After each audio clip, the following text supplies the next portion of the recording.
Ouattara.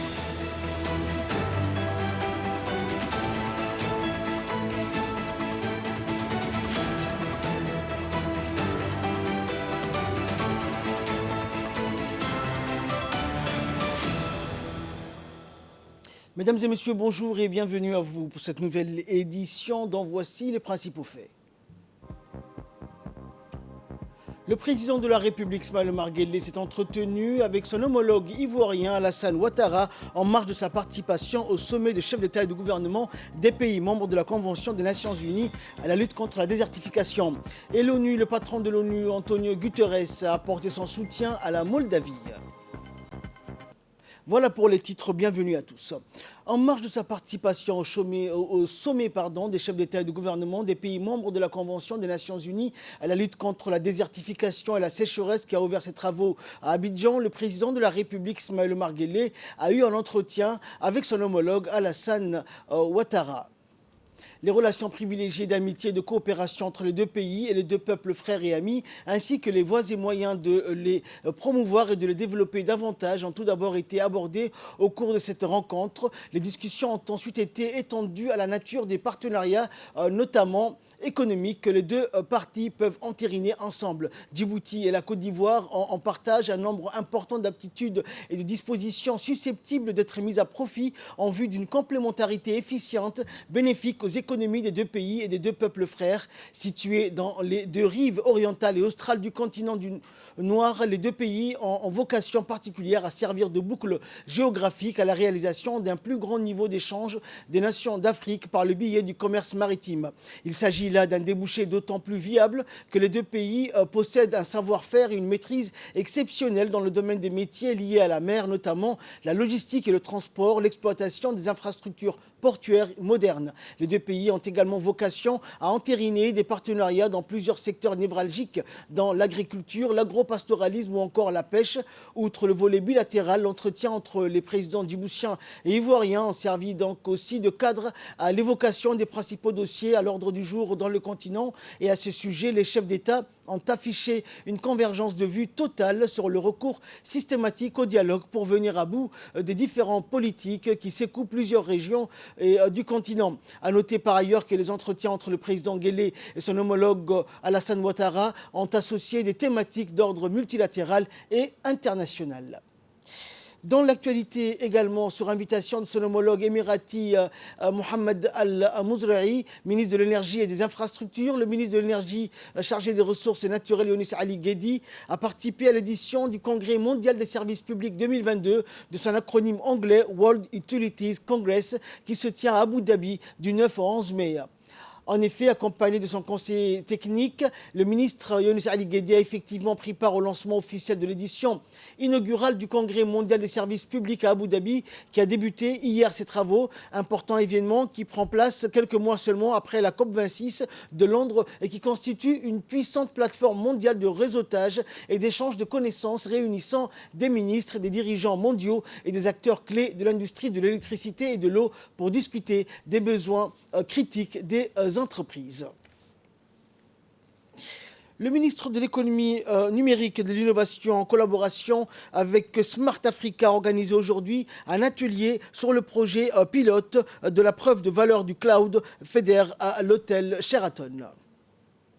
Cet atelier qui a été présidé par le directeur de la transformation digitale au ministère numérique et de l'innovation et donc a vu la participation de nombreuses personnalités du secteur privé numérique et prendra fin le 12 mai prochain. Djibouti est partie prenante donc, de l'Alliance Smart Africa depuis quasiment sa création et souscrit aux engagements manifestés en pilotant le projet phare Cloud and Data Centers. L'objectif du ministère est de faire de Djibouti une référence de stockage sécurisé des données grâce d'abord à la qualité des infrastructures mais également avec l'appui et le soutien des partenaires panafricains. Numérique de Smart Africa et nous sommes reçus ici par le ministère de l'économie numérique et de l'innovation de Djibouti. Et cet atelier est également soutenu par les membres du secteur privé de Smart Africa, HPE, dont une délégation également présente parmi nous aujourd'hui. En effet, Djibouti, en tant qu'État membre de Smart Africa, a toujours participé activement et s'est engagé dans les activités de Smart Africa dès les premiers jours. Et Djibouti est actuellement le pays phare du projet Data Centers et Cloud de Smart Africa.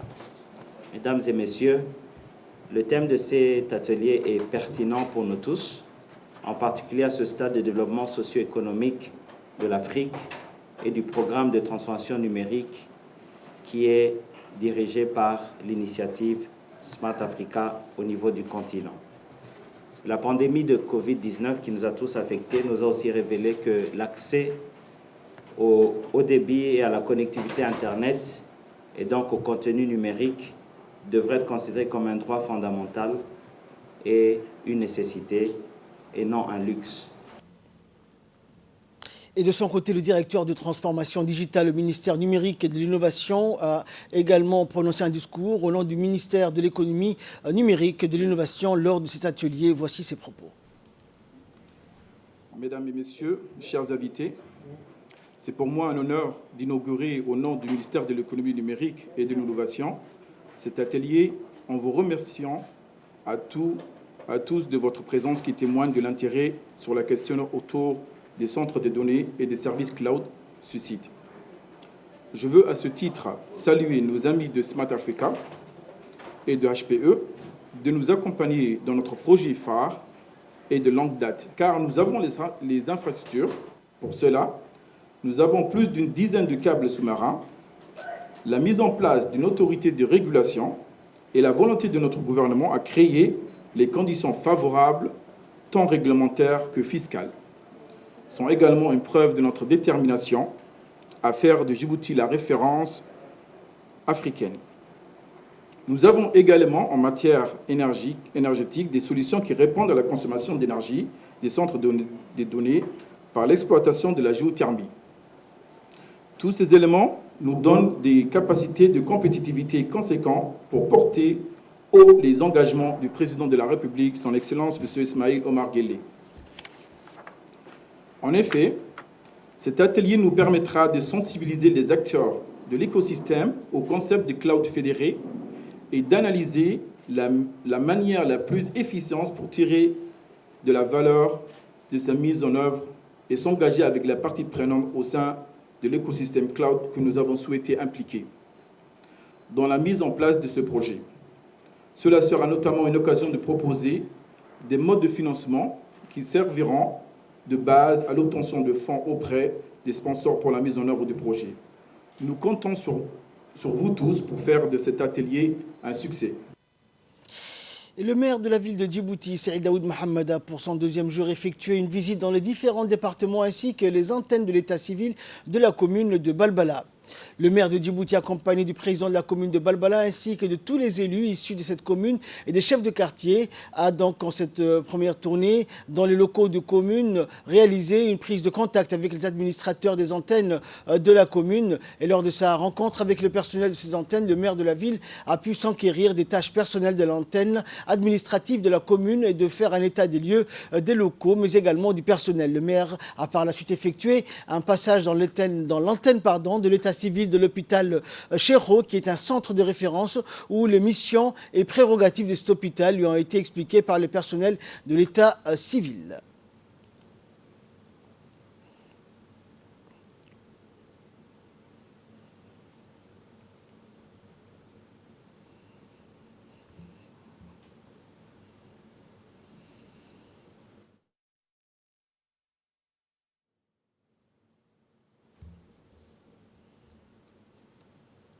Et dans une interview qu'il nous a accordée, le maire Saïd Daoud n'a pas manqué de rappeler le devoir de la mairie envers la population et a exhorté plus de proximité, quitte à solliciter l'implication des élus communaux. On l'écoute. L'objet de la visite de ce matin, c'est ma deuxième visite après la commune de Belaous hier.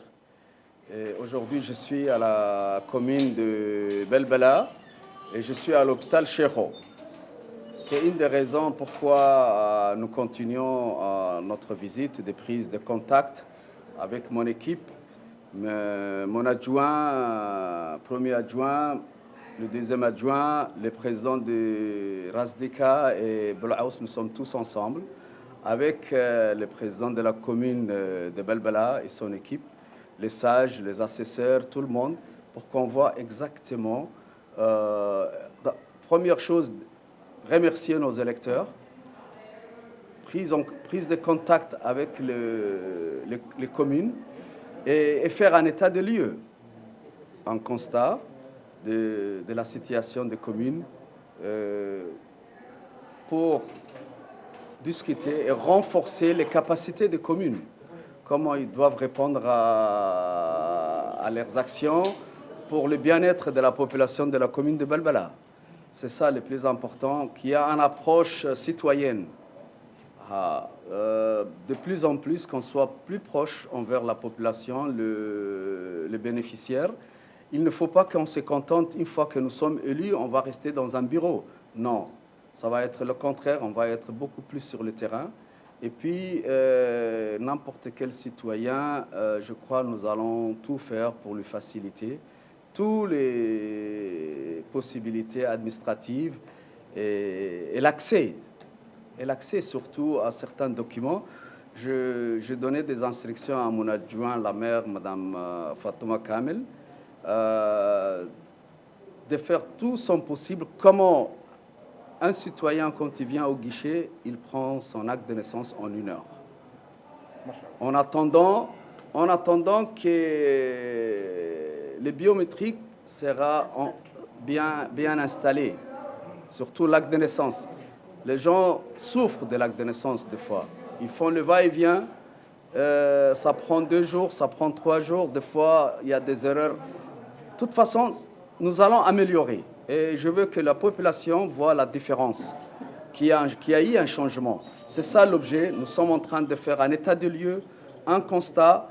Et c'est dans cet esprit-là, nous allons revenir encore pour voir qu'est-ce qui a été fait, qu'est-ce qui n'a pas été fait. Et à partir de là, nous allons faire avec le président de commune un plan d'activité. Un plan d'activité pour essayer de sensibiliser et d'approcher la population et le gouvernement pour un dialogue de bien-être de la population. Dans l'actualité nationale, toujours, le colonel Waïs Omar Bourré, commandant de la garde-côte djiboutienne, a accueilli hier à la direction générale de la garde-côte une délégation menée par le commodore Ahmed Hussein de la marine pakistanaise qui assure actuellement la fonction de commandant du CTF 151 Combined Task Force, la force opérationnelle combinée. Le CTF 151 est une alliance internationale navale stratégique qui vise à lutter contre toutes les menaces dans les eaux maritimes internationales et regroupe de nombreux pays et organisations internationales. Cette visite a été l'occasion de se retrouver après la période de la pandémie de la Covid-19 qui a empêché les rencontres en face à face. Le commandant de la garde-côte djiboutienne a saisi cette opportunité pour présenter à son invité les missions et les accomplissements de la garde-côte djiboutienne et le rôle qu'une collaboration et une coopération solide avec nos différents partenaires jouent dans le renforcement de la sécurité maritime tant au niveau national qu'au niveau régional dans les détroits de Bab el-Mandeb et du golfe d'Aden. Le Sheraton Hotel a abrité ce matin la cérémonie de signature de transfert de documents officiels du nouveau grand ferry baptisé Mohamed Ali Gadilé à la partie djiboutienne. La signature de transfert du document officiel du grand nouveau ferry a eu lieu entre le directeur des affaires maritimes, M. Ali Mirah Chehem Daoud, et le responsable du constructeur naval en présence du directeur des relations bilatérales, Mahdi Abdiye Bouh, et du responsable de la JICA, Kaneda Masayuki. En effet, depuis l'arrivée du grand nouveau ferry jusqu'à aujourd'hui, les techniciens et les ingénieurs du constructeur naval japonais ont œuvré avec les techniciens et l'équipage de la direction des affaires maritimes à travers des séances, d'essayage en mer, des tests de performance, des systèmes à bord pour s'assurer la mise en service soit dans les meilleures conditions optimales et sécuritaires. Rappelons que l'octroi du deuxième ferry est un symbole fort du renforcement de la coopération entre Djibouti et le Japon qui est palpable dans de nombreux domaines de la coopération entre la République de Djibouti et le pays du soleil levant. Avec les techniciens et l'équipage de la direction des affaires maritimes à travers des séances d'essayage en mer, des tests de performance des systèmes à bord de grands nouveaux ferries pour s'assurer que sa mise en service soit dans les meilleures conditions optimales et sécuritaires. Ceci étant dit, la conception de ce grand nouveau ferry est plus avantageuse du premier ferry. Il permet d'accommoder un plus grand nombre de passagers comparé au précédent. Dorénavant, un compartiment climatisé pouvant recevoir plus de 150 passagers et inclut une infirmerie en cas d'urgence sanitaire est aussi installée. Et finalement, les durées de temps de trajet sont beaucoup plus réduites. Et de là, nous passons à ce qui fait la une de l'actualité africaine et internationale au Burkina Faso. De l'espoir, mais aucune garantie de retrouver les mineurs coincés sous terre. Le gouvernement burkinabé a estimé qu'il existait des motifs d'espoir, mais aucune garantie de retrouver vivants 8 mineurs coincés depuis 20 jours à plusieurs centaines de mètres sous terre dans une mine de zinc du pays. Depuis le 16 avril, 8 mineurs, 6 burkinabés, un zambien et un tanzanien, sont dans une galerie souterraine de la mine de zinc de Perkoa, à une centaine de kilomètres à l'ouest de Ouagadougou, exploitée par la compagnie canadienne Trevali Mining. Ils sont portés disparus à la suite d'une inondation provoquée par des pluies diluviennes, selon la compagnie minière. Cette chambre de refuge est située à 580 mètres sous terre et équipée de kits de survie où les secouristes espèrent que les mineurs qui travaillaient à 700 mètres de profondeur ont pu accéder. Jeudi, le porte-parole du gouvernement s'était rendu sur place à la tête d'une délégation gouvernementale et mercredi, une cellule de crise est mise en place à Ouagadougou depuis la disparition des mineurs a été délocalisée sur le site de la mine. Et enfin, c'était dans le titre de cette édition, le patron de l'ONU, Antonio Guterres, apporte son soutien à la Moldavie. Antonio Guterres, le secrétaire général de l'ONU, est venu apporter son soutien à la Moldavie. Le pays subit de plein fouet les retombées de la guerre entre la Russie et l'Ukraine. Depuis le début du conflit, la Moldavie a ouvert ses portes à près d'un demi-million de réfugiés. Cette guerre a un impact dévastateur sur l'économie du pays. Les chaînes d'approvisionnement ont été rompues, les prix du carburant et de la nourriture augmentent rapidement. Le chef de l'ONU a noté que l'organisation a mis du temps à s'adapter à une crise européenne. En Moldavie, il n'y a pas de camp des réfugiés. Les réfugiés vivent avec les familles des Moldaves. Il a insisté sur le renforcement de leur programme le plus efficace pour les réfugiés, à savoir l'assistance en espèces. Les Nations Unies ont pour objectif de soutenir plus de 90 000 réfugiés et 55 000 hôtes moldaves en coordination avec le gouvernement et d'autres partenaires. C'est la fin de ce journal. Merci pour votre très aimable attention. Restez avec nous. Le programme continue sur Télé Djibouti.